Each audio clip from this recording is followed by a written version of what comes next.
ವಿದ್ಯಾರ್ಥಿಗಳೇ ಎಲ್ಲರಿಗೂ ಒಂದು ಸುತ್ತ ಇವತ್ತಿನ ಈ ಕ್ಲಾಸ್ಗೆ ನಿಮ್ಮನ್ನು ವೆಲ್ಕಮ್ ಮಾಡಿದ್ದಾರೆ. ನಮ್ಮ ಚಾನಲ್ ಆಗಿರ್ತಕ್ಕಂಥ ಸೈನ್ಸ್ ವಿತ್ ಶಂಭು ಸರ್ ಇಲ್ಲಿ ನಿನ್ನೆ ಕ್ಲಾಸಲ್ಲಿ ನಾವೇನು ಮಾಡಿದಪ್ಪ ಅಂತಂದ್ರೆ SSLCಯ ಫಸ್ಟ್ ಲೆಸನ್ ಸೈನ್ಸಲ್ಲಿ ಬರ್ತಕ್ಕಂಥ ಫಸ್ಟ್ ಚಾಪ್ಟರ್ನ ಇಂಗ್ಲೀಷ್ ಮೀಡಿಯಮ್ ಆ ಕ್ವಶನ್ಸ್ಗಳನ್ನು ನಿಮ್ಗೆ ತಿಳಿಸಿದ್ದೆ. ಈಗ ಕನ್ನಡ ಮೀಡಿಯಂ ವಿದ್ಯಾರ್ಥಿಗಳು ಪಾಪ ನನಗೆ ಕಮೆಂಟ್ ಮುಖಾಂತರ ಭಾಳ ಜನ ತಿಳಿಸಿದ್ರು, ಸರ್ ನಮಗೂ ಕೂಡ ಕನ್ನಡ ಮೀಡಿಯಂ ಕ್ವಶನ್ಸ್ಗಳನ್ನು ಹೇಳ್ರಿ, ನಮಗೂ ಕನ್ನಡ ಮೀಡಿಯಮಲ್ಲಿ ಸ್ವಲ್ಪ ಕನ್ನಡದ ಬಗ್ಗೆ ಹೇಳ್ರಿ, ಸೈನ್ಸನ್ನು ಕನ್ನಡ ಮೀಡಿಯಂ ಹುಡುಗರು ಟಫ್ ಆಗೋದಕ್ಕೆ ಕ್ವಶನ್ಸ್ಗಳನ್ನು ಕೇಳಿದ್ರು. ಅದೇ ರೀತಿ ಅವ್ರ ಸಲುವಾಗಿನ ಈ ವಿಡಿಯೋನ ಮಾಡ್ತಾ ಇದ್ದೇನೆ. ಏನಪ್ಪ ಅಂತಂದ್ರೆ ಫಸ್ಟ್ ಲೆಸನ್ 10th ಬರ್ತಕ್ಕಂಥದ್ದು ಕನ್ನಡ ಮೀಡಿಯಂ ಒಳಗಡೆ ಇಂಗ್ಲೀಷ್ ಮೀಡಿಯಮ್ ಸೇಮ್ ಇರ್ತಾವೆ, ಬಟ್ ಅದು ಕನ್ನಡದೊಳಗಡೆ ಇರ್ತೈತಿ, ಇದು ಇಂಗ್ಲೀಷ್ ಒಳಗಡೆ ಇರ್ತೈತಿ, ಅಷ್ಟೇ ಫರ್ಕು. ಅದನ್ನು ಬಿಟ್ಟರೆ ಏನೂ ಚೇಂಜಸ್ ಇಲ್ಲ. ಬಟ್ ಇಲ್ಲೇ ಹುಡುಗರು ಏನು ಮಾಡ್ತಾರೆ ಅಂತಂದ್ರೆ ಅದನ್ನು ದೊಡ್ಡ ಟಫ್ ಅನ್ಕೊಂಡಿರ್ತಾವೆ, ಅಂಥದ್ದೇನೂ ಇರೋದಿಲ್ಲ. ಸರಿ, ನೆಕ್ಸ್ಟ್ ನೋಡ್ರಲ್ಲೇ ಒಂದನೇ ಲೆಸನ್ ಯಾವುದಪ್ಪ ಅಂತಂದ್ರೆ ರಾಸಾಯನಿಕ ಕ್ರಿಯೆಗಳು ಮತ್ತು ಸಮೀಕರಣ ಅಂತ ಹೇಳ್ತಾರೆ. ಸೈನ್ಸಲ್ಲಿ ವಿಜ್ಞಾನದಲ್ಲಿ ಬರ್ತಕ್ಕಂಥ SSLC ಅಂದ್ರೆ 10ನೇ ತರಗತಿಯಲ್ಲಿ ವಿಜ್ಞಾನದಲ್ಲಿ ಬರ್ತಕ್ಕಂಥ ಮೊದಲನೇ ಪಾಠ ಯಾವುದಪ್ಪ ಅಂತಂದ್ರೆ ರಾಸಾಯನಿಕ ಕ್ರಿಯೆಗಳು ಮತ್ತು ಸಮೀಕರಣಗಳು. ಈ ಚಾಪ್ಟರ್ ಈ ಅಧ್ಯಾಯ ಐತಲ್ಲ ಎಷ್ಟು ಮಾರ್ಕ್ಸಿಗೆ ಇತ್ತು ಅಂದ್ರೆ 5 ಮಾರ್ಕ್ಸಿಗೆ ನಿಮ್ಗೆ ಬರ್ತೈತಿ. ಆ್ಯನ್ಯುವಲ್ ಎಕ್ಸಾಮಲ್ಲಿ 80 ಮಾರ್ಕ್ಸಿನ ಕ್ವಶನ್ ಪೇಪರ್ ಬಗ್ಗೆ ನಾನು ಹಿಂದಿನ ಕ್ಲಾಸೆಲ್ಲ ಹೇಳಿ, ಆ ಕ್ವಶನ್ ಪೇಪರಲ್ಲಿ 5 ಮಾರ್ಕ್ಸಿಂದ 4 ಮಾರ್ಕ್ಸಿಗೆ ಈ ಚಾಪ್ಟರ್ ಆರಾಮ್ ಬರ್ತೈತಿ. ಅದಕ್ಕೆ ಈ ಚಾಪ್ಟರ್ ಒಳಗಡೆ ನಾವು ಮುಖ್ಯವಾಗಿ ಯಾವ ಪ್ರಶ್ನೆಗಳನ್ನು ಓದಿದ್ರೆ ನಮಗೆ ಅತಿ ಜಾಸ್ತಿ ಮಾರ್ಕ್ಸ್ ಬರ್ತಾವಂತೇಳಿ ಒಂದಿಷ್ಟು ಪ್ರಶ್ನೆಗಳನ್ನು ನಾನು ನಿಮಗೆ ನೀಡ್ತಾ ಇದ್ದೀನಿ. ಈ ಪ್ರಶ್ನೆಗಳು ಭಾಳ ಅಂದ್ರೆ ಭಾಳ ಸಲ ರಿಪೀಟ್ ಆಗ್ಯಾವು.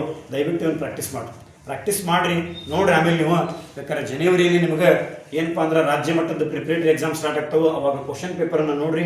ಈ ಕ್ವಶನ್ಸಲ್ಲಿ ಎಲ್ಲಿಲ್ಲ ಅಂದ್ರೆ ಬೇಕಾದ್ರೆ ದಯವಿಟ್ಟು ನೀವು ಚೆಕ್ ಮಾಡ್ಬೋದು, ಸರಿನಾ? ನೆಕ್ಸ್ಟ್ ನೋಡ್ರಿ, ಈಗ ಡೈರೆಕ್ಟಾಗಿ ನಾವು ವಿಷಯಕ್ಕೆ ಬರೋಣ.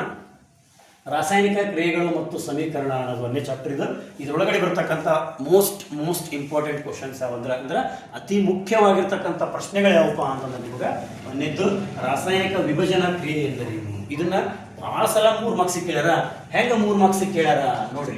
ರಾಸಾಯನಿಕ ವಿಭಜನಾ ಕ್ರಿಯೆ ಎಂದರೇನು, ಅದರ ವಿಧಗಳನ್ನು ವಿವರಿಸಿ ಅಂತ ಹೇಳ್ತಾರೆ. ಅದರ ವಿಧಗಳು 3 ಅದಾವು, ನೀವು ನೋಡ್ರಿ. ಇದ್ರ ಬಗ್ಗೆ ನಾನು ಎಕ್ಸ್ಪ್ಲನೇಷನನ್ನು ಮತ್ತೆ ನಿಮಗೆ ನೆಕ್ಸ್ಟ್ ಮುಂದಿನ ವಿಡಿಯೋದಲ್ಲಿ ಅಥವಾ ಮುಂದಿನ ತರಗತಿಯಲ್ಲಿ ಪೂರ ಹೇಳ್ತಾನಂತ. ಬರೀ ಜಸ್ಟ್ ಈಗ ಕ್ವಶನ್ಸ್ಗಳನ್ನು ನೀವು ಒಂದು ನೋಟ್ಸ್ ಇಟ್ಕೊರಿ. ಒಂದೊಂದು ಚಾಪ್ಟರ್ನ ಯಾವ ರೀತಿ ಬರ್ತಾನಲ್ಲ ಆ ರೀತಿ ಹೆಡ್ಡಿಂಗನ್ನು ಹಾಕಿ ಅದೇ ರೀತಿ ಕ್ವಶನ್ಗಳನ್ನು ಬರ್ಕೋತಾ ಹೋಗ್ರಿ. ನೋಡ್ರಿ, 1ನೇ ಲೆಸನ್ ಒಳಗಡೆ ಈಗ ಬರ್ಕೋರಿ. ಫಸ್ಟ್ ಕ್ವಶನನ್ನು ವಿದ್ಯಾರ್ಥಿಗಳೇ ದಯವಿಟ್ಟು ಬರೆದಿಟ್ಕೊರಿ. ಇವನ್ನ ರಾಸಾಯನಿಕ ವಿಭಜನಾ ಕ್ರಿಯೆ ಎಂದರೇನು, ಅದರ ವಿಧಗಳ್ಯಾವುವು. ನಾನಿಲ್ಲ ಶಾರ್ಟ್ ಫಾರ್ಮ್ನಾಗ ಬರೆದಿರ್ತೀನಿ, ನೀವು ಅದನ್ನು ಕರೆಕ್ಟಾಗಿ ಬರ್ಕೊಡಿ. ನಾನು ನಿಮಗೆ ಜಸ್ಟ್ ಈಗ ಟೈಮ್ ಇರೋದಿಲ್ಲ, ಹಾಗಾಗಿ ಇದನ್ನ ಇಷ್ಟ ಬರಿತಾ ಇದ್ದೀನಿ. ರಾಸಾಯನಿಕ ವಿಭಜನಾ ಕ್ರಿಯೆ ಎಂದರೇನು, ಅದರ ವಿಧಗಳ್ಯಾವುವು ತಿಳಿಸ್ರಿ ಅಂತೇಳಿ 3 ಮಾರ್ಕ್ಸಿಗೆ ಕೇಳ್ತಾರ. ಈ ವಿಧಗಳಿಗೆ ಒಂದೊಂದು ಉದಾಹರಣೆ ಸಮೇತ ಎಕ್ಸ್ಪ್ಲೇನ್ ಮಾಡ್ಬೇಕು ನೀವು, ಭಾಳ ಸಲ ಕೇಳ. ನೆಕ್ಸ್ಟ್ ಬರೋದು ವ್ಯತ್ಯಾಸ ತಿಳಿಸಿ. ಇಲ್ಲಿ ವ್ಯತ್ಯಾಸ ತಿಳಿಸಿ ಅದಾವಲ್ಲ, ಇಲ್ಲಿ ಭಾಳ ಸಲ ಇದಾದವು. ಏನಪ್ಪ ಅಂತಂದ್ರೆ ವ್ಯತ್ಯಾಸ ತಿಳಿಸಿ ಒಳಗಡೆ ಒಂದು ಯಾವುದಪ್ಪ ಅಂತಂದ್ರೆ ರಾಸಾಯನಿಕ ಸ್ಥಾನಪಲ್ಲಟ ಮತ್ತು ದ್ವಿಸ್ಥಾನಪಲ್ಲಟ ಅಂತ ಹೇಳ್ತಾರೆ. ನೋಡ್ರಿ, ರಾಸಾಯನಿಕ ಸಮೀಕರಣದೊಳಗಡೆ ಸಾರಿ ರಾಸಾಯನಿಕ ಕ್ರಿಯೆಗಳೊಳಗಡೆ 4 ವಿಧಗಳು ಬರ್ತಾವೆ. ಆ ವಿಧಗಳೊಳಗಡೆ ಕೊನೆ 2 ಅದಾವಲ್ಲ, ಅವನ ವ್ಯತ್ಯಾಸದೊಳಗಡೆ ಭಾಳ ಸಲ ಕೇಳ್ಯಾರ. ಯಾವಪ್ಪ ಅಂತಂದ್ರೆ ರಾಸಾಯನಿಕ ಸ್ಥಾನಪಲ್ಲಟ ಮತ್ತು ರಾಸಾಯನಿಕ ದ್ವಿಸ್ಥಾನಪಲ್ಲಟದ ವ್ಯತ್ಯಾಸ ತಿಳಿಸಿ ಅಂತೇಳಿ ಭಾಳ ಸಲ ಕೇಳ್ಯಾರ. ಅದನ್ನು ಬರೆದಿಟ್ಕೊಳ್ಳಿ. ನೆಕ್ಸ್ಟ್ ಎರಡನೇದು ನೋಡ್ರಿ, ಬಹಿರುಷ್ಣ ಮತ್ತು ಅಂತರುಷ್ಣ ಕ್ರಿಯೆ ಎಂದರೇನು.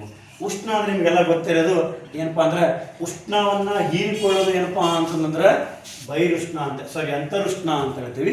ಉಷ್ಣವನ್ನ ಬಿಡುಗಡೆ ಮಾಡೋದು ಏನಪ್ಪಾ ಅಂತಂದ್ರೆ ಬಹಿರುಷ್ಣ ಅಂತ ಹೇಳ್ತೀವಿ. ಅದ್ರ ಬಗ್ಗೆ ನಾನು ಎಕ್ಸ್ಪ್ಲನೇಷನ್ ಹೇಳುವಾಗ ಹೇಳ್ತಾನಂತ, ಬಟ್ ಕ್ವಶನ್ಗಳನ್ನ ಈಗ ನೀಟಾಗಿ ಬರೀತಾ ಹೋಗ್ರಿ. ಒಂದೇದ್ದು ಬಹಿರುಷ್ಣ ಅಂತರುಷ್ಣ ವ್ಯತ್ಯಾಸ ನೆನ್ಪಿಟ್ಕೊರಿ. ನೆಕ್ಸ್ಟ್ ಬರೋದು ಯಾವುದಪ್ಪ ಅಂತಂದ್ರೆ ಉತ್ಕರ್ಷಣ ಕ್ರಿಯೆ ಎಂದರೇನು, ಅಪಕರ್ಷಣ ಕ್ರಿಯೆ ಎಂದರೇನು. ಈ 3 ವ್ಯತ್ಯಾಸ ಅದಾವಲ್ಲ, ಬಹಳ ಇಂಪಾರ್ಟೆಂಟು.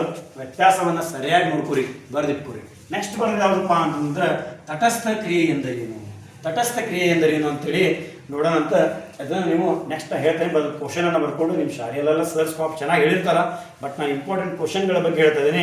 ನಿಮಗೆ ಕ್ವಶನ್ಗೆ ಆನ್ಸರ್ ಬೇಕಂದ್ರೆ ಎಲ್ಲರೂ ದಯವಿಟ್ಟು ಕಮೆಂಟನ್ನು ಮಾಡಿರಿ, ತಿಳಿಸ್ರಿ. ನಿಮ್ಗೆ ಏನೋ ಡೌಟ್ ಇದ್ರೂ ಕೂಡ ಈ ಕ್ವಶನ್ ಇರಲಿ, ರಾಸಾಯನಿಕ ಕ್ರಿಯೆಗಳು ಬರಲಿ, ಏನೇ ಇರಲಿದು ಕಮೆಂಟ್ನ ಮುಖಾಂತರ ಸರ್ ನಮಗೆ ಇದು ಅರ್ಥ ಆಗಿಲ್ಲ, ಇದ್ರ ಬಗ್ಗೆ ಹೇಳ್ರಿ ಅಂತೇಳಿ ಕಮೆಂಟನ್ನು ಮಾಡಿರಿ. ನಾನು ನಿಮ್ಗೆ ನೋಡಿ ಮತ್ತು ಕ್ಲಾಸಲ್ಲಿ ಏನು ಹೇಳ್ಬೇಕನ್ನೋದನ್ನು ನೆಕ್ಸ್ಟ್ ಹೇಳ್ತಾನೆ. ಈಗ 3rd ಮಾಡ್ಕೊರಿ, ತಟಸ್ಥ ಕ್ರಿಯೆ ಎಂದರೇನು. ನೆಕ್ಸ್ಟ್ ಬರೋದು 4ನೇದು ಕಮುಟುವಿಕೆ ಎಂದರೇನು, ಅದನ್ನು ತಡೆಗಟ್ಟತಕ್ಕಂಥ ವಿಧಾನಗಳನ್ನು ಬರೆಯಿರಿ. ಇದನ್ನು ಮಾತ್ರ ಭಾಳ ಸಲ ಕೇಳ. ತಡೆಗಟ್ಟು ವಿಧಾನಗಳು, ಕಮುಟುವಿಕೆಯ ತಡೆಗಟ್ಟು ವಿಧಾನಗಳನ್ನು 2 ಮಾರ್ಕ್ಸಿಗೆ ಭಾಳ ಸಲ ಅಂದ್ರೆ ಭಾಳ ಸಲ ಕೇಳ್ಯಾರ. ಮಾರ್ಕ್ ಮಾಡ್ಕೊರಿ ಅಥವಾ ಬರೆದಿಟ್ಕೊರಿ. ಒಂದು ಕಡೆ ನೀಟಾಗಿ ಡೈಲಿ ಹೇಳ್ತಿದ್ದ ನಾನು, ಬರೆದಿಟ್ಕೊರಿ. ನೆಕ್ಸ್ಟ್ ನೀರಿನ ವಿದ್ಯುತ್ ವಿಭಜನಾ ಚಿತ್ರ.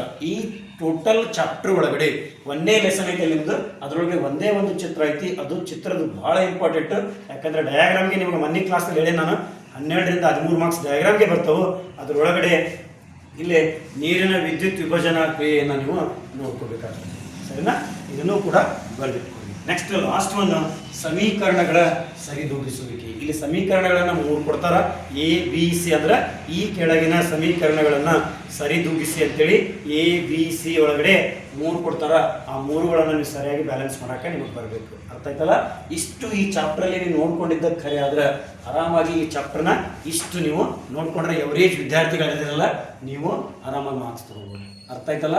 ಅದಕ್ಕೆ ಹೇಳ್ತಾ ಇರೋದು ಇದೆಲ್ಲ ಏನಪ್ಪಾ ಅಂತಂದ್ರೆ ಎವರೇಜ್ ಇರ್ಬೋದು. ಯಾರನ್ನ ಫೇಲ್ ಆಗ್ತಾನೆ ಅಂತಿರಲ್ಲ ಅವ್ರಿಗೆ ಅಷ್ಟೇ ಅಂತಲ್ಲ, ವಿದ್ಯಾರ್ಥಿಗಳೆಲ್ಲರಿಗೂ ಹೆಲ್ಪ್ ಆಗ್ತೈತಿ. ಬಟ್ ಶಾಣೆ ಇದ್ದರು ಬರೀ ನಷ್ಟ ಓದ್ಬೇಡಿ ದಯವಿಟ್ಟು. ಮತ್ತು ನಿಮ್ಮ ಶಾಲೆಗೆಲ್ಲ ಶಿಕ್ಷಕರು ಪ್ರಯತ್ನ ಪಡ್ತಾ ಇರ್ತಾರೆ. ಇನ್ನೂ ಹೆಚ್ಚಿನ ಪ್ರಶ್ನೆಗಳನ್ನು ಓದ್ರಿ, ಎಕ್ಸಸೈಸ್ನ ಬಿಡಿಸ್ರಿ. ಆಮೇಲೆ ಬಾಕ್ಸಲ್ಲಿ ಕ್ವಶನ್ಸ್ಗಳನ್ನು ಕೊಟ್ಟಿರ್ತಾರೆ, ನಿಮಗೆ ತಿಳಿದಿದೆ ಅಂತೇಳಿ ಅಂಥ ಕ್ವಶನ್ಗಳನ್ನು ನೋಡ್ಕೊರಿ.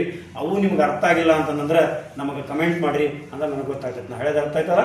ಎವರೇಜ್ ವಿದ್ಯಾರ್ಥಿಗಳು, ಯಾರಿಗೆ ಇನ್ನೂ ಫೇಲ್ ಆಗ್ತಾನೆ ಅಂತ ಭಯ ಇರ್ತದಲ್ಲ ಆ ವಿದ್ಯಾರ್ಥಿಗಳು ಮಾತ್ರ ಈ ಕ್ವಶನ್ಗಳನ್ನು ಫಾಲೋ ಅಪ್ ಮಾಡಿರಿ.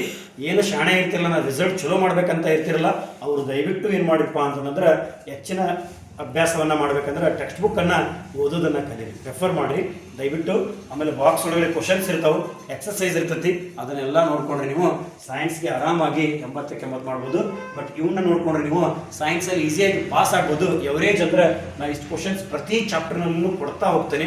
ಇದು ಫಸ್ಟ್ ಲೆಸನ್ನಲ್ಲಿ ಬರ್ತಕ್ಕಂತಹ ಮೋಸ್ಟ್ ಇಂಪಾರ್ಟೆಂಟ್, ಅತಿ ಮುಖ್ಯವಾಗಿರ್ತಕ್ಕಂಥ ಪ್ರಶ್ನೆಗಳು. ಅರ್ಥ ಆಯ್ತಾ?